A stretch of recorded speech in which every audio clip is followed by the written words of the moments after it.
大家好，最近呢，以色列和巴勒斯坦呢有新闻了啊。今天呢，我不想讲这种战争啊、历史啊、政治啊，我讲讲这个旅行吧啊。因为我经常在网上看这种视频啊，看去朝鲜旅游啊，看这个巴勒斯坦旅游啊，还有看这种奇奇怪怪的国家，比如说阿布哈兹啊、纳卡啊、北塞浦路斯啊这种国家，我比较感兴趣这种国家啊。那所以说呢，我看的比较多啊。那我今天讲一讲啊。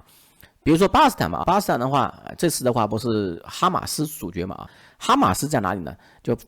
其实除了哈马斯是一个相当于是巴勒斯坦的一个党派组织啊，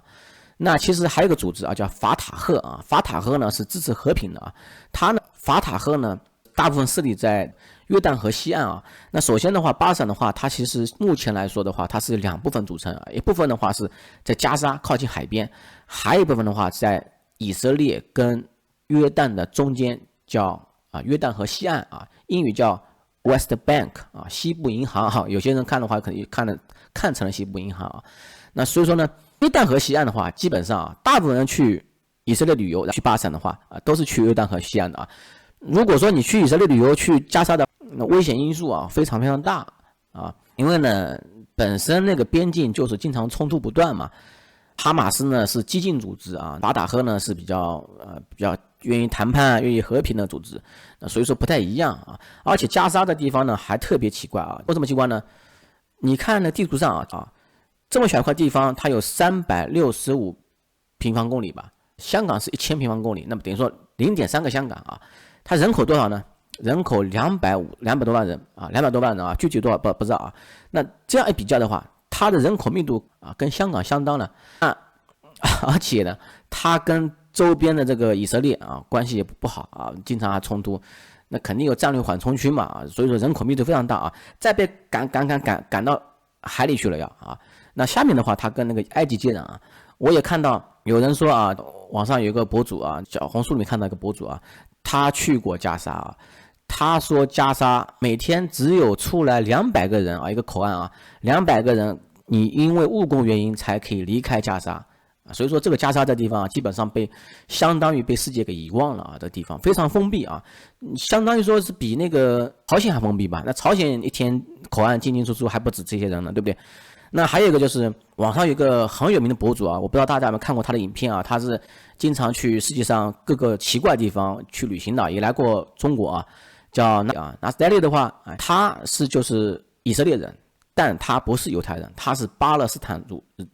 人啊。他从小就是生活在以色列控制下的巴勒斯坦的小镇里面，所以说他是巴勒斯坦社区的。他讲阿拉伯语的，他曾经说过，就是他小时候就是跟以色列的小女孩对话嘛，以色列小女孩就跟他妈妈说对话，就说他是个恐怖分子啊。那所以说呢，他也很无奈啊，然后他呢一边是信穆斯林的，一边讲阿拉伯语的，但是拿着以色列护照啊，他做得很成功啊。他在新加坡开公司，因为新加坡这个税是比较便宜的嘛。那新加坡开公司的话，那你想新加坡旁边什么国家呢？印尼、文莱啊，马来西亚这3个国家都不承认以色列，所以说呢，他拿那个以色列护照只能到新加坡，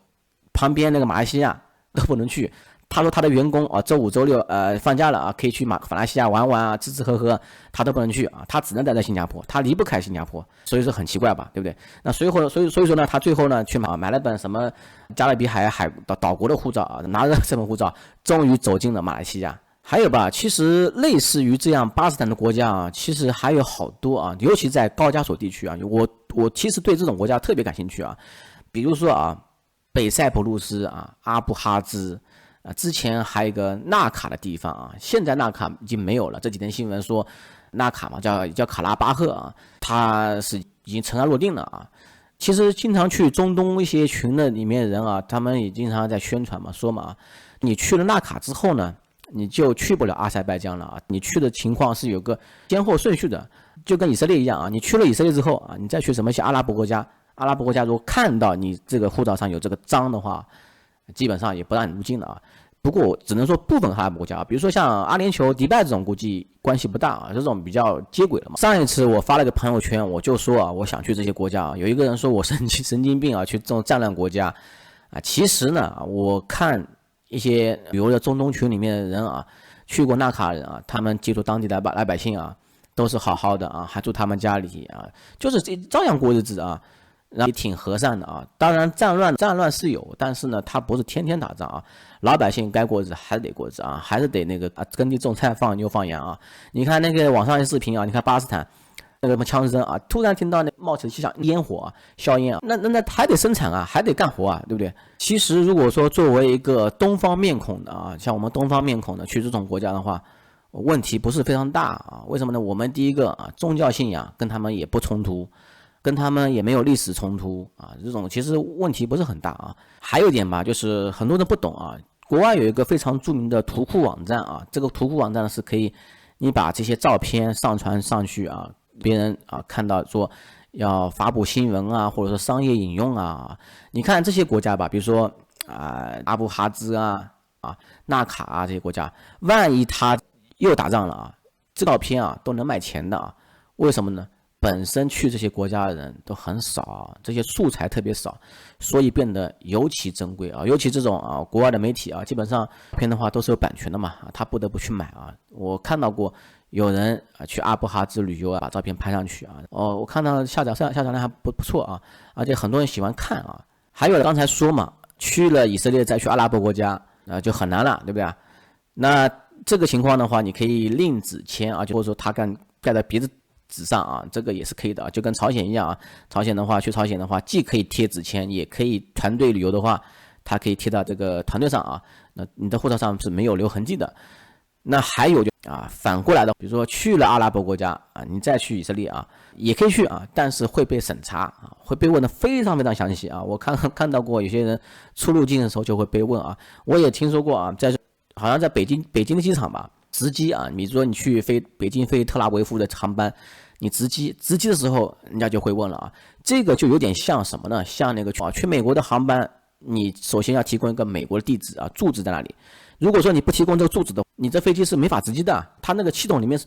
输入不进去的。我说我当时有一次就是忘记了嘛，拼命找，随便找了个酒店地址啊。我说我这个酒店其实就那个酒店地址啊，就是我懒得弄啊，就给他了。他说如果说你不给我这个地址的，我就没法帮你打印登机牌啊。他的系统就直接锁定的。我不知道这个以色列是不是也这样子啊？我估计以色列还更加的严格啊。再说回来啊，比如说去巴基斯坦旅行啊，那么你到了这个，一般来说坐飞机到特拉维夫啊，特拉维夫这机场是以色列里面我听到的是名声最大的机场吧。我曾经有个 IBM 的朋友啊，他也去过特拉维夫啊，短期工作过。他当时去，他说不安全的很啊，是看到有什么飞弹过来，早就在天上被打掉了啊，说一点事情都没有啊。他说的可能夸张点嘛。一般来说，我们就是如果说去巴基斯坦旅游的，先到特拉维夫呢坐大巴到大巴站啊，大巴站的话是过境大巴啊，这个大巴车呢，你要到隔离墙啊，它其实是叫隔离墙啊，就是一个巴基斯坦区域，一个以色列区域啊，聚居区嘛，就跟过出境一样的啊，你到巴基斯坦了，就这样子啊。到了巴基斯坦之后呢，如果说你是以色列的牌照汽车啊，如果说万一你租车你想去的话，千万不要去租车，为什么呢？以色列牌照的汽车开到巴基斯坦区域的话，你会被砸10块的啊，很多时候被砸10块啊。网上也有个很有名的博主啊，叫香港人啊，叫托哥啊，他也去过巴基斯坦啊，里面就有很多有趣的事情啊，比如说我印象比较深的啊，就是去加油站啊，加油站的话，他们那个汽车是加油啊不熄火的啊，这叫加油站不熄火的啊。那还有的话就是边境控制啊，基本上都是以色列在控制。我记得他影片里面有拍到过这个。跟2个小孩啊，在天台上看到远处是一个高地啊，就是高地嘛。高地之后上面有个很大很亮的灯啊，就像那个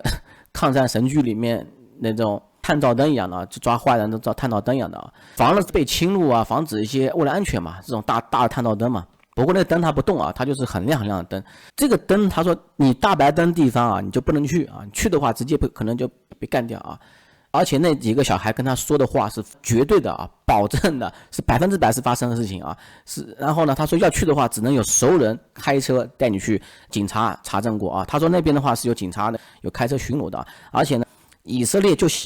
那些人啊，就喜欢住在特别高的地方啊，他们在那边盖房子，可能有战略优势嘛，可以俯瞰嘛。那还有的话就是你巴基斯坦的人啊，不能居住比他高啊，永远不能比他高。还有吧，托哥当时还很搞笑，问一个那个孩子嘛，他说你敢不敢对以色列警察说 fuck 啊，就是这个 fuck 啊，他说不敢啊，他说会被立即干掉啊。那所以说呢，这个也是这样的情况吧。还有吧，他里面还有一些影片是讲到一个重庆姑娘嫁给犹太人啊，因为犹太人呢，他是一个母系传承啊，你的妈妈是犹太人，那你就是犹太人啊，不讲爸爸的啊。你爸爸是犹太人，但你妈妈不是犹太人的话，那你不算犹太人啊。只有从妈妈肚子生出来啊，才是算犹太人的啊。这样的话，其实我觉得也是挺有意思的啊。比如说为什么呢？这样的，我们家乡有一句话，外甥一定是亲生的啊，孙子不一定是亲生的，就是这样的情况就发生在这个犹太人身上了啊。因为从妈妈肚子里面生出来，肯定是妈妈的孩子嘛，对不对？但是不一定是爸爸的孩子，就这个道理啊。保证了这个血统啊，肯定有一半血液是犹太的血统。还有吧，比如说在巴勒斯坦的区域的居民吧，其实他们也可以进入以色列的啊，但是凭这个通行许可证啊。我在影片里面看到他是一个巴勒斯坦的夫妇吧，他牌子啊，就挂了个旅游牌子一样的啊，进入啊，但是他不能过夜啊，就有点类似于边民证啊，大家知不知道啊？像东兴那边啊，东兴口岸，广西东兴口岸。那些边民吧，像越南的边民啊，跑到中国来卖水果啊，卖什么东西啊？卖完之后回家啊，回越南啊，晚上是不能过夜的啊。当然也是对等的啊，比如说中国东兴的居民的话，也可以跑到越南去啊，也是不能过夜的啊。最后吧啊，之前的话也看过袁某某老师啊，名字不能说，他也去过啊，他讲的比较搞笑啊。他一开始呢就说，哎，这个国家以色列这个国家多么多么牛逼，一顿夸啊。他说他去过，他说他再也不想去第二次了啊。为什么呢？第一个呢，物价奇高，比欧美还高。虽然说工资很高啊，但是基本上啊，拿着工资在那边花钱，说实话，你没有这种体会到这种能存钱的感觉啊。最让他受不了是因为这个国家啊，保守宗教感太强了。遇到某些节日啊，电梯一层一层的停啊，就可能是每一层的话都有什么祈祷啊或这样子，那必须停一下这样。我具体忘掉了啊。还有的话就是遇到周六啊，店铺必须关门啊。周六是一个安息日啊，反正周五、周六、周日啊，这3天啊，基本上这些宗教节日比较多啊，你一定要考虑这点啊，免得到时候你在那边旅游啊，连饭店吃不到。还有的去啊那些比较保守地方，你要注意这种服装穿着啊，甚至我在网上也看到过一些博主说，如果说你穿的不太好的话，人家就可能会有这种眼光啊。就不太对劲啊，反正就是一种比较被冒犯的眼光，或者说敌对眼光啊，一定要注意这情况啊。最后说一下啊，就还有犹太人印象吧。其实我身边我没有遇到过什么犹太人啊，不过我身边的朋友啊遇到过很多犹太人啊，比如说一个在美国的开车开 Uber 的华人司机啊，他曾经就说啊，说在美国的犹太人啊，比如打车打 Uber基本上大部分乘客都会给小费啊，哪怕华人啊也会给小费，但给少而已。但是犹太人啊直接不给小费，那也算了啊。比犹太人更狠的是哪些人呢？